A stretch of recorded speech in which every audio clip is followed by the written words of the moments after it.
Yeah, Gavin. I'll be quite honest with you now. I'm just drawing my breath, and it's Monday now. It was an incredible evening in Wexford Park. I was actually in the commentary box for the game and pretty well aware of what was happening in Parnell Park. And I always had a bit of an inkling that the Dubs were going to cause a problem up there. But in Wexford Park itself, I think that the crowd was down at 15 or 16,000. But there was an atmosphere and a tension that you could cut in the crowd, Gavin. And the hurling really matched it. Fergal Horgan refereed the game, I suppose, a bit liberally. He let things go that maybe wouldn't normally go, and as a result we had some shuddering tackles. I thought the defensive play was incredible up there, but both Wexford and Kilkenny. Pádraig Walsh outstanding, played a sweeper to a perfection, and my man of the match, Diarmuid O'Keefe, 4 points from middle of the field for Wexford. Just absolutely fantastic performance from him. But you know something, Gavin, where do you get it in the world, only in sport really?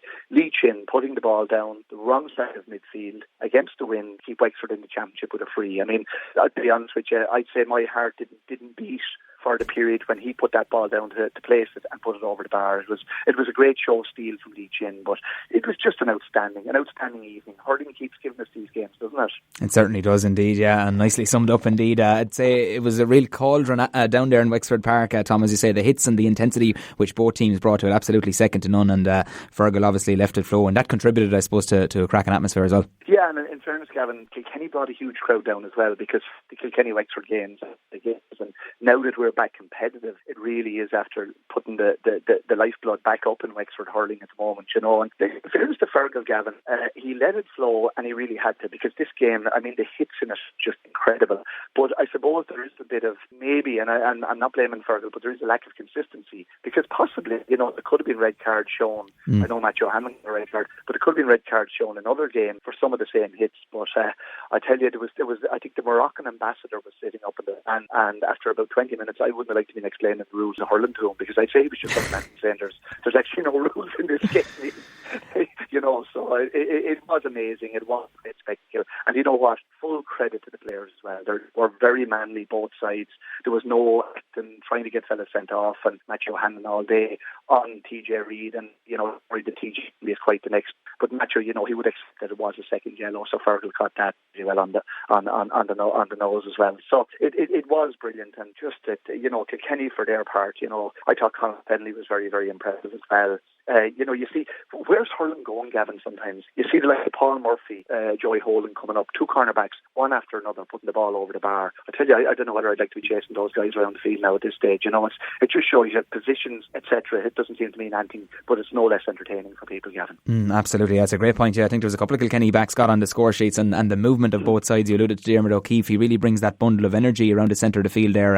From a Wexford point of view, Tom, he's up and down the field, and obviously allied by a couple of great finishes as well. He was really, on top of his game. He was. Well, I might be popular in Kilkenny for saying this, because there's no doubt Pádraig Walsh, but Pádraig was playing as an extra man where he wasn't marked. Diarmuid was. I felt the man of the match call was wrong, but I'm sure there's people in Kilkenny who'll disagree with that one. I just felt it was one of the most complete performances in a number 9 Gerald Folk there for a number of years, Gavin. But look, man matches, if we were out of championship this morning, I don't think the man of the match would be much good to Diarmuid O'Keefe. So it's only a kind of an aside, really. Yeah, absolutely. Yeah, two teams going to lock horns again in the Leinster final in a couple of weeks' time, and you could see the handshake there between Davy and Brian Cody. Is some great pictures after that the other night. I'm sure they're going to go away, analyse this one, and be ready for what's going to be a really eagerly awaited final, Tom, in a fortnight's time.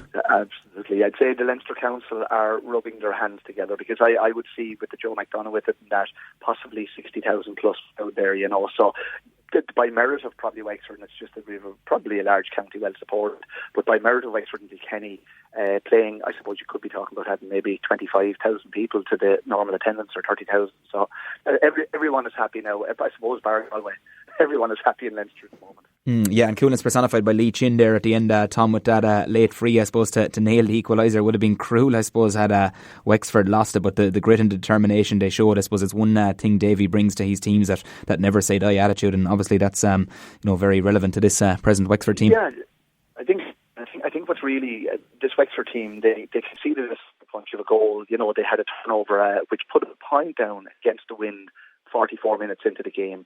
And, a couple of years ago, if that happened with Kilkenny Wexford, we probably would have, conceded another goal and maybe lost the game by 8 or 10. That's not happening with this group of players.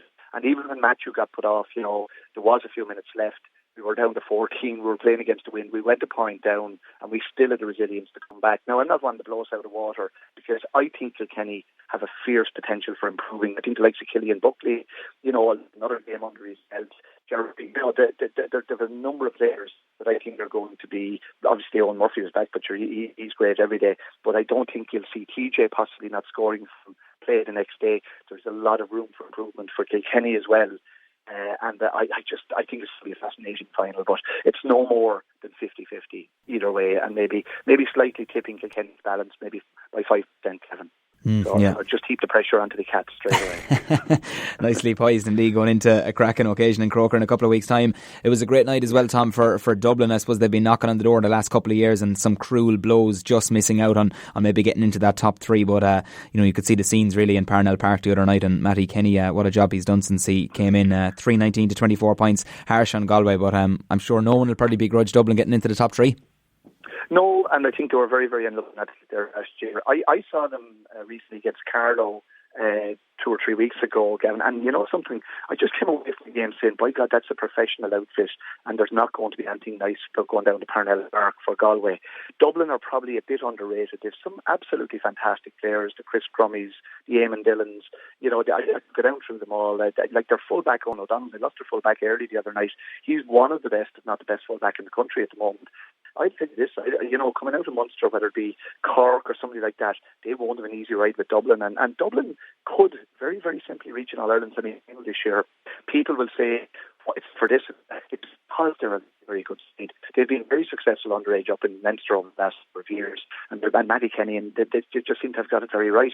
My heart goes out to Galway. Joe Canning is possibly one of my favourite players, and I always feel there's something missing out of the championship when Joe's not it. But that's the way the cookie crumbles, really. The All-Ireland champions, the All-Ireland runners up 2 years ago, they're out of the championship now, Gavin. Where would you see it? Yeah, absolutely fascinating. What an evening of entertainment. And I suppose, 4 teams finishing level on 5. It just goes to show the cutthroat nature of this year's Leinster Championship, Tom. It really, really lived up to expectations. Some will say maybe going into it that you could nearly pick your top 3, but it really had everything, in particular, to go down to the final minutes of the last section of the round robin. You couldn't really write it. Yeah, well, I was reading a column from Eamon Sweeney there a couple of weeks ago, and I think it was on the lines of the Leinster Championship doesn't matter anymore, and I was absolutely shocked, and the last 3 weeks have pretty well put that theory to bed and dispelled it, because the championship matters an awful lot to people up here. Who would have ever said that Wexford would have 3 draws in this campaign? I mean, that's unprecedented. I wouldn't have minded putting a few bob on that, Gavin, at the very start, but it has been an outstanding Leinster Championship.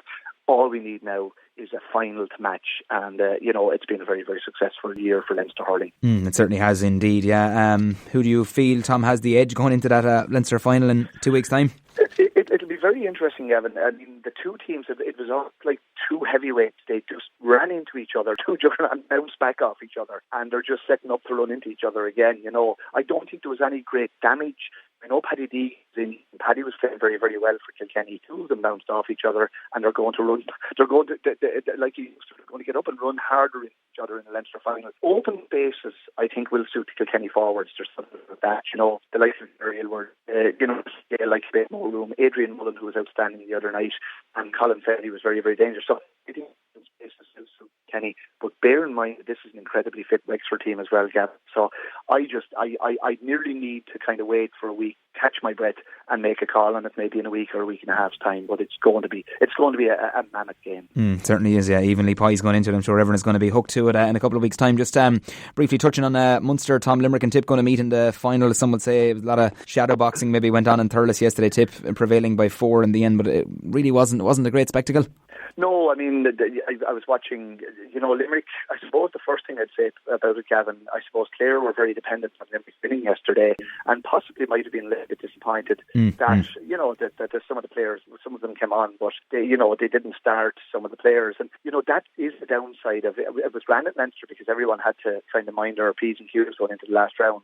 But when that happens, it can put a little bit of a downer on the actual system. But look, that's neither here nor there. Now, Clare out of the championship and probably didn't hurl well enough to stay in the championship this year. But I would think that probably the highlight of the game was Seamus Callanan's goal, the layoff by John McGrath and Callanan running through. Just brilliant stuff from them. Tipperary are brilliant touch hurlers and whatever. But I have a feeling there's something left in this Limerick team in a couple of weeks' time. And I've tipped them to win the All-Ireland. I think when it comes to the wide open space at Croke Park, they possibly will. But you throw the players, the key inches, them onto the field from the very start, I think it could be a slightly different game. But this again is so hard to call, and I think Cork will see themselves as Cork for me are a little bit inconsistent, and that's why possibly they haven't won an All-Ireland. But 6 points up with 7 minutes to go in the All-Ireland semi-final last year. They go out, they blow Limerick away in Gaelic grounds. Clare beat them, Tipperary blow them away. It's just too inconsistent a level that Cork are playing at to say that they could be winning an All-Ireland championship. But it really is all to play for them there. But the Munster final is going to be a spectacular occasion as well. Yeah, Limerick going to have home advantage for that. And finally, Tom, before we leave you go, I suppose the lads were alluding to it on the Sunday game last night. It was another dismal weekend for Offaly hurling, relegated to the Christie Ring Cup with a defeat to Kerry. And such a traditional county, you've had many battles with them over the years, but obviously very disappointing day for Offaly hurling down to the third tier. It is, Gavin, and look, nobody gets no hurling person. We've 8, 9, 10 counties maximum, and we need, I think in the history of hurling there's been 2 All-Irelands, one outside the 9 counties that were effectively left in the round and take Ireland out of that. So we need more count. I think that taking them out of the Leinster Championship possibly wasn't a good idea for the future of Offaly hurling. Well, the problems are they haven't won schools. They're not doing, they're not doing well over the last while in underage and that. But I do believe in Leinster, Gavin, that to help the Offaly's and the Laois, there should be more position facilitated in the Leinster Championship. Put 6 teams into it, and just you take Carlow for example. For 7 weeks playing at the top level, then they're back down. Maybe they'll come back up again next year, but you need more time to acclimatise to it. So I think if you had an extra team in it, at least then you'd have a Laois and a Carlow with a very, very decent chance, maybe a Laois or Westmeath, of staying up in the division or in the top tier of the Leinster Championship. So I just think they need to look at that again. And so for Offaly, it's going to be a long road back. It certainly will indeed. Yeah, plenty of food for thought over the next couple of weeks. Well, Tom Dempsey, appreciate you taking the call this evening. Thanks for your views, and great to welcome you to the programme. And look, please God, we might catch up again there later on this summer. Thanks, Gavin, and I hope to see what they're fantastic hurlers down there. And let's dust yourselves off, lads. Get back up there. We need them badly, Gavin. So looking forward to that as well.